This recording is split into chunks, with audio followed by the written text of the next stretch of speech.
Halo, assalamualaikum, selamat pagi. Hai, sahabat Pengadilan Agama Pekanbaru. Bersama saya kembali di Aktoria Nur Eskom MH. Kali ini saya ditemani dengan Bapak Joni Adan Mardan, LCMA MH MLCM ya Pak, mediator dari Pengadilan Agama Pekanbaru. Selamat pagi Bapak, assalamualaikum. Oh, salam terbaik, selamat pagi Mbak Ika. Iya, akhirnya setelah beberapa periode kita bisa bincang sedikit ya Pak ya. Ya, boleh silakan. Iya, ini bukan sebagai mediator. Kalau boleh tahu mediasi itu sebenarnya apa dan bagaimana gitu Pak? Baik, ya, terima kasih Mbak Ika. Nah, mediasi sebagaimana kita merujuk kepada pengertian dalam Perma 1 2016 ya, tentang prosedur mediasi di pengadilan, disebutkan bahwa mediasi itu adalah cara penyelesaian sengketa melalui perundingan untuk memperoleh kesepakatan para pihak dengan dibantu oleh mediator. Yeah. Nah, mediator ini adalah pihak netral, ya, baik hakim maupun non hakim, yang membantu para pihak untuk proses perundingan, ya, guna mencari alternatif atau kemungkinan penyelesaian sengketa tanpa menggunakan cara memutus atau memaksa sebuah penyelesaian. Berarti Bapak ini sekarang sebagai mediator non hakim. Gitu Mediator ya? non hakim di PA Pekanbaru. Iya. Terus kalau gitu manfaatnya mediasi itu sebenarnya apa selain merujuk-rujukan gitu Pak? Ya, sebenarnya mediasi ini sangat baik sekali dalam rangka untuk menyelesaikan perkara atau sengketa para pihak di pengadilan agama ini. Bahkan di luar pengadilan agama juga banyak dilakukan mediasi-mediasi sebagai alternatif sengketa. Nah, kalau kita lihat misalnya di pengadilan, maka mediasi itu diantara manfaatnya adalah prosedur yang cepat. Nah, ketika para pihak itu mampu melakukan perdamaian dengan kesepakatan perdamaian, maka ini prosedur penyelesaian mereka itu cepat. Jadi tidak perlu lagi mereka melanjutkan ke ruang sidang. Nggak perlu sidang lagi, udah putus di situ gitu, selesai ya? Ya, selesai dengan kesepakatan perdamaian yang mereka sepakati. Dan yang kedua tentu berbiaya murah. Nah, ini efisiensi dari aspek dana juga ada. Ya, berarti kan? di-cut dari yang ya, sisa panjar itulah ya. Nah, kemudian juga waktunya juga akan lebih efisiensi, kan? Ya, tidak perlu ya. berlama-lama para pihak itu untuk menyelesaikan permasalahan mereka. Gitu. Nah, di antara manfaat lain juga bahwa ini sangat fleksibel dan komunikasi sangat fleksibel dijembati oleh mediator, sehingga para pihak itu dia bisa untuk saling bernegosiasi, berkompromi, menemukan harapan-harapan mereka, sehingga nanti muncullah win solution. Nah, jadi sebenarnya mediasi ini cara yang baik juga untuk mencari keadilan, seperti itu.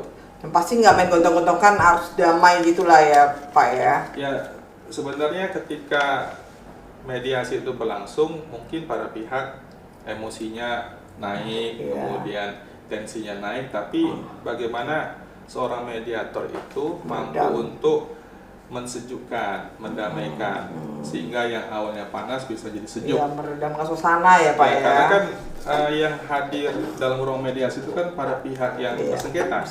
Artinya mereka memiliki masalah, terlebih masalah yang masuk di pengadilan agama ini itu kelas atau levelnya kan menengah ke atas itu. Nah, disinilah tantangan bagi seorang mediator, bagaimana dia bisa mengoptimalkan, mengefektifkan mediasi dengan baik. Terus kalau gitu ada nggak Pak skill-skill yang harus dimiliki oleh seorang mediator? Apa kita harus membujuk atau gimana gitu? Ya, tentunya seorang mediator itu juga harus disiapkan atau dibekali dengan skill-skill, trik-trik, dan ilmu-ilmu bagaimana agar mediasi bisa efektif, ya. Ini tentu sangat diperlukan. Karena orang yang datang ke PA ini kan orang membawa masalah.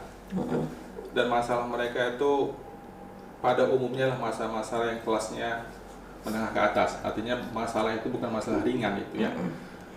Nah, ketika mereka masuk ke ruang mediasi, mereka ada masalah dan mereka ada harapan. Nah, disinilah seorang mediator itu memerlukan trik-trik bagaimana agar mereka ini bisa berdamai. Ya, nah bisa berdamai. Kemudian ketika mereka bisa berdamai, maka ini kan sangat bagus ya. Karena di dalam agama kita kan perintah untuk mendamaikan ketika orang beriman bersengketa kan kewajiban. Ya, innamal mu'minuna ikhwatun fa aslihu baina akhwaikum. Jadi berdamaikanlah antara saudara-saudaramu yang bersengketa. Nah, dia ada pra mediasi, skillnya ada ketika mediasi berlangsung, ada pasca mediasi.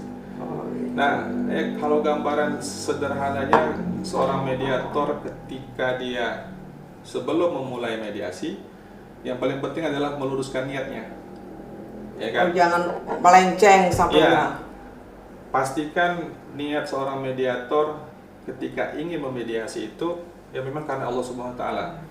Benar-benar ingin mendamaikan. Dan kita berdoa kepada Allah, semoga Allah yang Maha membolak-balikkan hati ini bisa mencenderungkan hati mereka kepada solusi yang terbaik.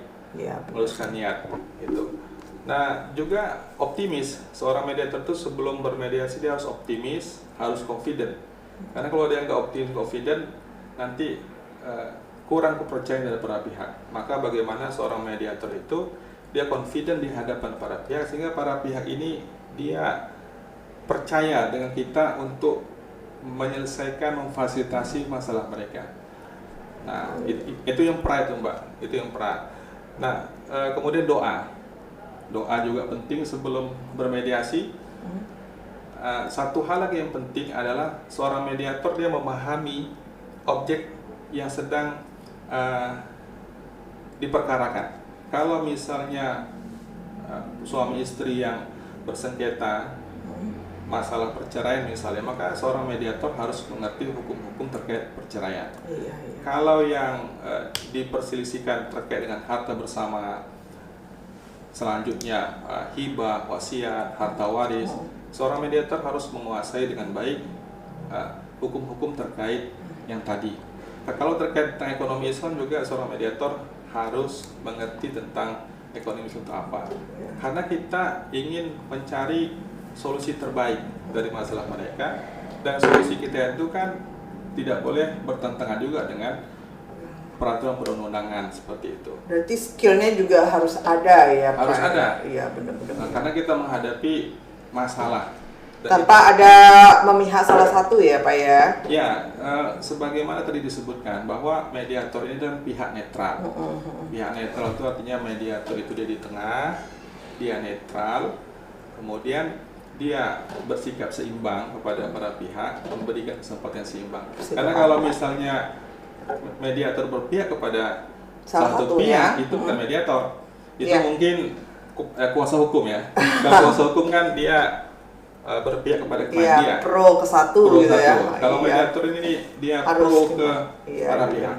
Bagaimana kedamaian dapat tercipta ya Pak ya? Bagaimana perdamaian bisa tercipta? Oke, berarti kalau ada skill berarti harus ada faktor-faktor pendukungnya ya Pak agar mediasi dapat berjalan efektif juga Pak ya? Boleh tahu sedikit faktor-faktornya apa Pak? Ya, di antara faktor yang bisa mendukung efektivitas mediasi, efektivitas ini artinya Mbak, bagaimana mediasi itu dapat berhasil, berdamai. Kalau nggak damai penuh, damai sebagian. Nah, maka faktor yang pertama adalah faktor sang mediatornya. Nah, artinya bagaimana mediator ini dia punya kompetensi yang bagus, dia terus belajar, dia terus melatih dirinya. Nah, bagaimana seorang mediator ini punya kemampuan komunikasi yang baik, punya kemampuan penyelesai masalah yang baik, dan kompetensi lainnya. Harus sabar juga Pak. Harus sabar juga, betul. Iya. Seorang mediator nggak boleh terpancing marah. Iya, emosi nggak boleh ya. Emosi para pihak yang. Iya. Saya ini agak tertarik dengan tadi ada yang katanya faktornya itu yang separuh-separuh. Itu maksudnya apa? Yang maksudnya? Yang mediasi apa yang berhasil setengah-setengah gitu. Oke. Ya kan kalau hasil mediasi itu kan yang pertama hasil penuh.